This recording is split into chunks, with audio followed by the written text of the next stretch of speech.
स्वागत है आप सभी का UP triple S C ANM 9212 भर्ती में ज्वाइनिंग को लेकर के यहाँ पर बात करेंगे। सबसे पहले आप सभी को बता दें कि ईडब्ल्यूएस वाले मैटर पर जिस दिन याचिका फाइल की गई थी 10 नवंबर को, और उसके बाद 14 नवंबर से लगातार डेट लग रही है मामले पर। 14 को, 15 को, 14 और 15 का तो कोर्ट ऑर्डर भी हमने आप सभी को दिखाया था। उसके बाद 16, 17, 18, फिर 19 को नहीं लगा था, 20 को नहीं लगा था, फिर 21, 22, 23, 24, इधर 4 दिन से लगातार डेट लग रही है। यूपी ट्रिपल एस सी आयोग की पूरी कोशिश यहाँ पर है कि जल्द सिंगल बेंच का जो ऑर्डर है उस पर स्टे ले लिया जाए। अब यहाँ पर इस चीज़ को थोड़ा सा आप ध्यान से समझेंगे तभी आपको पूरी बात समझ में आ पाएगी। Single bench high court order से भर्ती पर कोई स्टे नहीं लगा है, ना ही ज्वाइनिंग पर किसी तरह की कोई रोक है, लेकिन वहाँ पर कुछ याचिकाकर्ताओं को उनके दोबारा से प्रमाण पत्र जारी करने और पुनः उनको चयन सूची में शामिल करने का निर्देश है कोर्ट की तरफ से।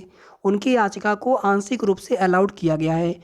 तो जब तक उस मामले का अंतिम रूप से निस्तारण नहीं हो जाता है तब तक कहीं ना कहीं ज्वाइनिंग की प्रोसेस होने में दिक्कत होगी।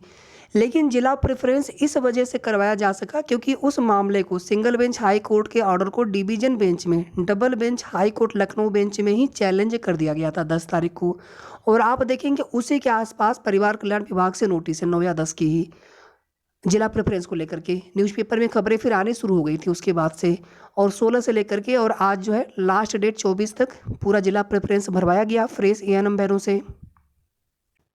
और जैसा कि आप सभी को बताया गया था कि दिसंबर के फर्स्ट वीक में पूरी उम्मीद है, या फिर हो सकता है उससे पहले भी, दिसंबर के फर्स्ट वीक में या फिर उससे पहले भी नियुक्ति पत्र वितरण समारोह आपकी भर्ती में करवाया जा सकता है या फिर करवाए जाने की पूरी उम्मीद है।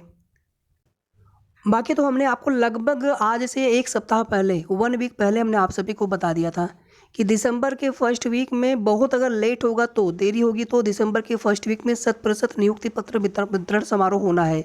और उसके लिए Lucknow high court single bench के ऑर्डर पर आयोग को स्टे लेना आवश्यक है। और उसी स्टे को लेने के लिए आप देखेंगे लगातार डेट लग रही है कोर्ट में, लगातार यहाँ पर सुनवाई करवाई जा रही है आयोग की तरफ से।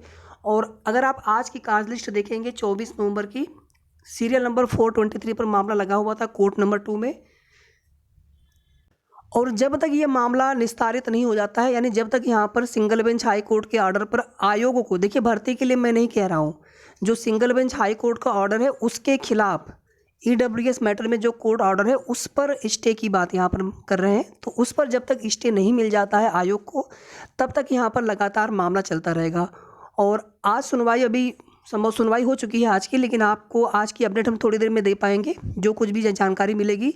और पूरी उम्मीद है कि इसी सप्ताह में ये मामला हो जाना है क्लियर, यानी सिंगल बेंच की हाई कोर्ट के ऑर्डर पर जो स्टे संबंधित जो आयोग का प्रयास है उसमें वो सफल हो सकते हैं। और उसके बाद बहुत जल्द नियुक्ति पत्र वितरण समारोह की तारीख घोषित कर दी जाएगी।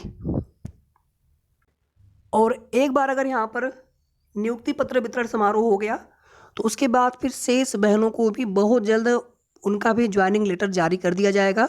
और उसको लेकर के अगर स्टाफ नर्स वाली भर्ती का अगर आपको उदाहरण याद होगा, हमने आपको पूरी पीडीएफ दिखाई थी, लगभग 35 पेजेस की पीडीएफ थी, जिसमें आप देखेंगे कि उनका नाम, रोल नंबर, बाकी की डिटेल्स, उनका कौन सा स्थायी पता है और कौन सा उनको जिला अलाट हुआ है, उसके साथ में पूरा एक पीडीएफ जो है वो जारी किया गया था। तो एक तरह से आप ये समझ लीजिए कि उनकी ज्वाइनिंग लेटर संबंधी जो भी प्रक्रिया होती है वो उसी प्रकार से यहाँ पर भी चीज़ें देखने को मिल सकती हैं परिवार कल्याण विभाग से।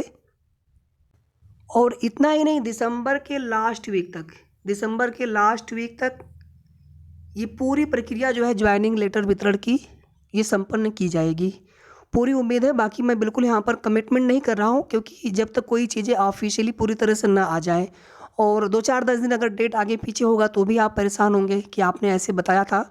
बस इतना आप समझ लीजिए कि अभी की जो भी जानकारी है हमने आपको वही बताई है और बिल्कुल ऐसा ही होने की पूरी उम्मीद है। बाकी सभी बहनें अपने स्तर से ज्वाइनिंग को लेकर के, ज्वाइनिंग लेटर जल्द मिले, आगे जल्द ज्वाइनिंग हो, उसको लेकर के हमें कोशिश करते रहना है अपने स्तर से। जिला अलॉटमेंट को लेकर के हम एक जानकारी आप सभी को और देना चाह रहे थे, दे नहीं पा रहे हैं। पिछले 4 से 5 दिन से हम लगातार कोशिश कर रहे थे कि जिला अलॉटमेंट कैसे होना है। बस आप ये सभी इतना यहाँ पर मान के चलें कि जिला अलॉटमेंट आपका सही तरीके से ही होना है, किसी के साथ गलत नहीं होगा।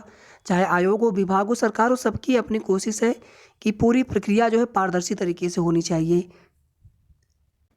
और लगभग सभी को अपना गृह जनपद या फिर आपने जो भी पहला प्रेफ़रेंस डाला होगा वही आपको मिलने वाला है। और जो शुरुआत में गड़बड़ी हो गई थी कुछ बहनों के साथ में कि उनकी शुरुआत में पहले महत्वाकांक्षी फिर बुंदेलखंड फर्स्ट सेकंड पर और 3, 4, 5 पर उनका अपना प्रेफ़रेंस था। तो वहाँ पर जो अधिकारी थे उन्होंने कहा था कि हम आपका सही करके ही ऑनलाइन करेंगे, तो वो उन्होंने ऑनलाइन सही ही किया है आप सभी का। तो उसके लिए आप सभी निश्चिंत रहें। बाकी कुछ बहनें पूछ रही थी कि आज की डेट में हम जाकर के अपना अलॉटमेंट देख सकते हैं क्या? मतलब हमारा किस प्रकार से फ़िल किया गया है? तो हमने उसके लिए कहा था कि अगर आप लखनऊ व आस-पास के नज़दीक के हों, तो बिल्कुल आप देख सकते हैं। प्रयास करने के लिए, कोशिश करने के लिए आपको पूछने की ज़रूरत नहीं है, आप ज़रूर कोशिश करें। एक बार थोड़ा-सा ईडब्ल्यूएस वाला जो कोर्ट मैटर है उसका स्टेटस अपडेट होने दीजिए और जो कुछ भी जानकारी बाकी और प्राप्त होगी कि आज कोर्ट सुनवाई में क्या हुआ, उसको लेकर के और बाकी की चीज़ें हम आपको बहुत जल्द शाम तक थोड़ा-सा और शाम या 7-8 बजे तक आपको बताने का प्रयास करेंगे। साथ ही साथ जिला अलॉटमेंट आपका किस प्रकार से होना है, रोस्टर विधि आदि को लेकर के चीज़ें बताई जा रही हैं, तो आज उस पर भी हम पूरा आपको सही जानकारी देने का प्रयास करेंगे कि किस प्रकार से जिला अलॉटमेंट होता है। वीडियो को आप सभी लाइक और शेयर प्लीज़ कर दिया करें ताकि सभी तक जो है सही जानकारी पहुंच जाए। और अगर आपके मन में कोई भी सवाल हो आप कमेंट करके ज़रूर पूछें। धन्यवाद।